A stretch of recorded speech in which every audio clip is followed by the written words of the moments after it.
بسم اللہ الرحمن الرحیم۔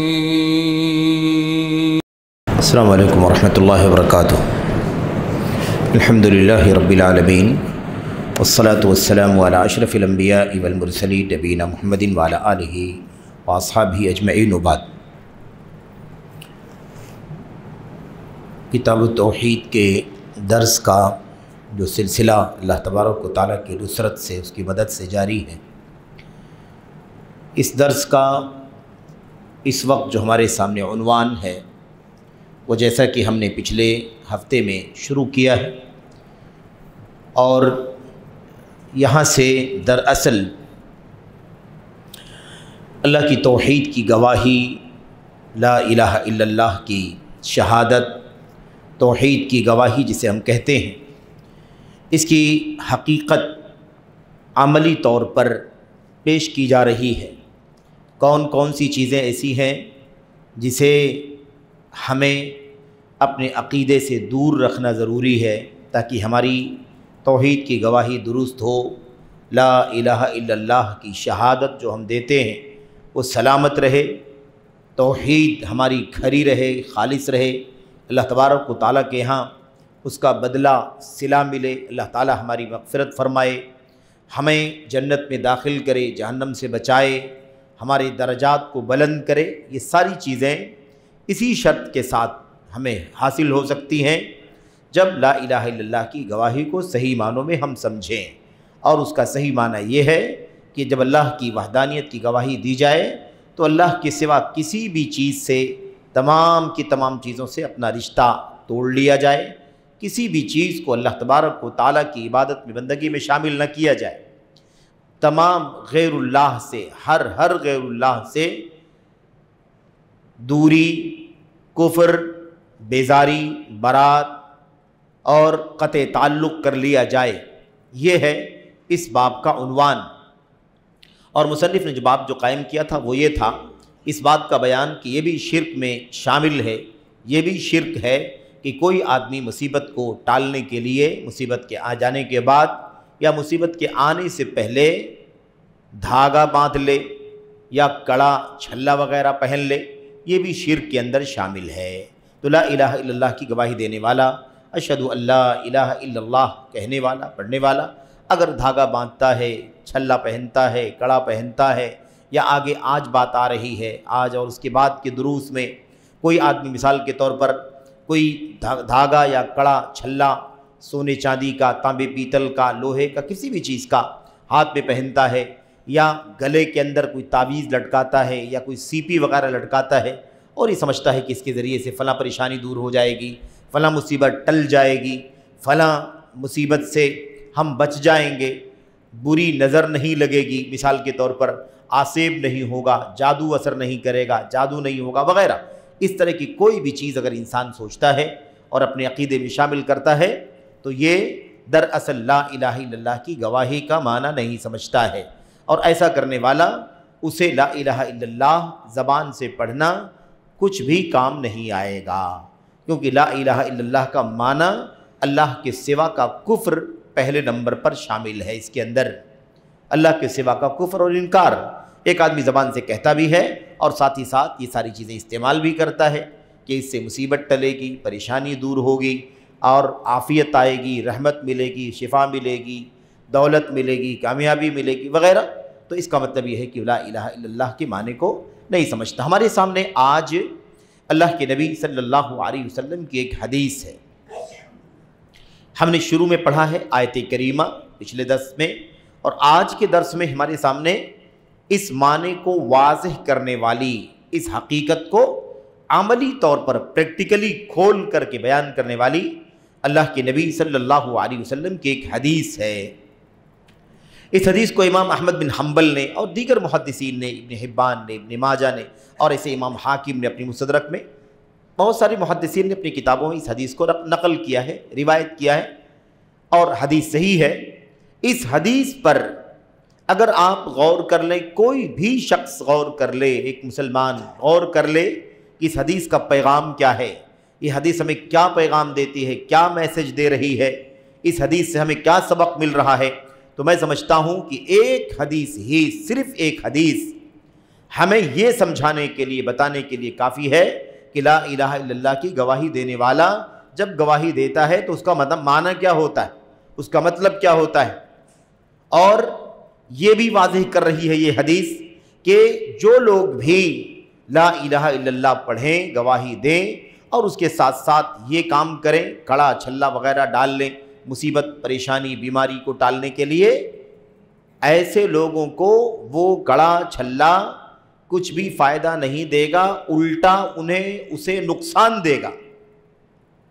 اس کے لیے فائدہ مند تو نہیں ہے بلکہ کیا ہے، نقصان دہ ہے اس کے حق میں۔ یہ سزا ہے اس کی، یہ سزا ہے اللہ تبارک و تعالیٰ کی طرف سے اس شخص کی جو ایک ایسی چیز کو نفع بخش سمجھتا ہے، معاون سمجھتا ہے، پریشانی دور کرنے والا سمجھتا ہے، بیماری ٹالنے والا سمجھتا ہے، جس میں کوئی طاقت نہیں، مخلوق ہے اللہ تبارک و تعالیٰ کی۔ بھلا کوئی مخلوق کہاں سے کسی مخلوق کے کام آ سکتی ہے؟ کسی کے بھی ہاتھ میں، کسی کی بھی طاقت میں نہ تو نفع پہنچانے کی طاقت ہے، نہ کسی کے ہاتھ میں نقصان پہنچانے کی طاقت ہے، نہ اپنی ذات کو نفع نقصان پہنچا سکتا ہے، نہ کسی دوسرے کو نفع نقصان پہنچا سکتا ہے۔ یہ ایک اٹل حقیقت ہے۔ اس لیے آئیے ذرا دیکھیں اس حدیث میں کیا ہے۔ یہ روایت عمران ابن حسین رضی اللہ تعالیٰ عنہ سے مروی ہے۔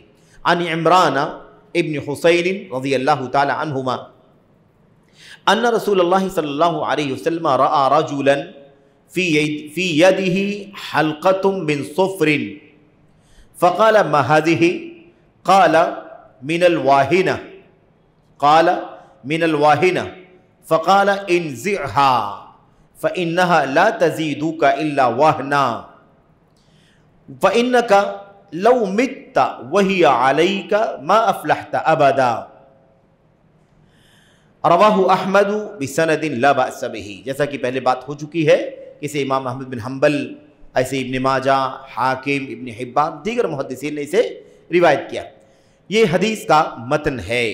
اس حدیث میں اللہ کے نبی علیہ الصلوۃ والسلام سے کیا بات معلوم پڑتی ہے، آئیے دیکھیں۔ سب سے پہلے عمران بن حسین سے یہ روایت مروی ہے۔ عمران بن حسین سے، عمران بن حسین مشہور صحابی ہیں، عمران بھی صحابی ہیں، ان کے والد حسین بھی صحابی ہیں، صحابی ابن صحابی ہیں۔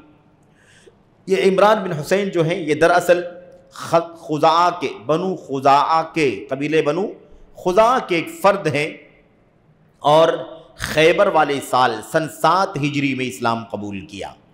سن 7 ہجری میں جو خیبر والا سال ہے، اسی سال حضرت عمران ابن حسین نے اسلام قبول کیا۔ پہلے شرک میں تھے، کفر میں تھے، اسلام لائے، اور الحمدللہ اس کے بعد اسلام کی حالت میں لمبا عرصہ گزارا، اور الحمدللہ ہر جگہ، ہر محاذ پر، ہر میدان میں الحمدللہ بڑھ چڑھ کر کے اللہ تبارک و تعالیٰ کے دین کو، اس کی توحید کو، نبی کی سنت کو طاقت پہنچائی، قوت پہنچایا۔ اور بصرہ، عراق کے شہر بصرہ میں سن 52 ہجری میں ان کی وفات ہوئی۔ یہ مختصر سیرت مصنف نے لکھا ہے، شارح نے، اس لیے اس کا تذکرہ مفید ہوتا ہے۔ بہرحال امام محمد بن عبد الوہاب تمیمی نجدی رحمۃ اللہ علیہ نے جو یہ کتاب التوحید لکھی ہے، اس کتاب کی عالم اسلام میں بلکہ پوری دنیا میں جو مشہور ہونے کی وجہ ہے، معروف ہونے کی وجہ ہے، اس کی وجہ یہی ہے کہ ایک موضوع پر، ایک نقطے پر، ایک عنوان کے تحت کوئی ادھر ادھر کی بات نہیں، بس اللہ کے کلام کی آیت کریمہ، اللہ کے نبی علیہ الصلوۃ والسلام کے ایک حدیث، 2 حدیث، 3 حدیث، اس سے کم بیش ایسی ایک سے زیادہ آیتیں، اور ایسے ہی حضرات صحابہ کرام، سلف صالحین، خیر القرون یا امت کے علماء، ان کی تشریحات اور ایسے ہی توضیحات کو بیان کر دیتے ہیں، اور بس اس کے سوا کوئی ادھر ادھر کی بات نہیں۔ تو کتاب چھوٹی سی کتاب ہے، اس کی مختصر شرح کی جاتی ہے تو 500 صفحے لگتے ہیں، تھوڑی سی تفصیلی شرح کی جاتی ہے تو 2 جلدوں میں آتی ہے، تھوڑی سی اور تفصیل کی جاتی ہے تو 3 جلدوں میں، 4 جلدوں میں اس کی شرح آتی ہے۔ یہ اس کتاب کا امتیاز ہے۔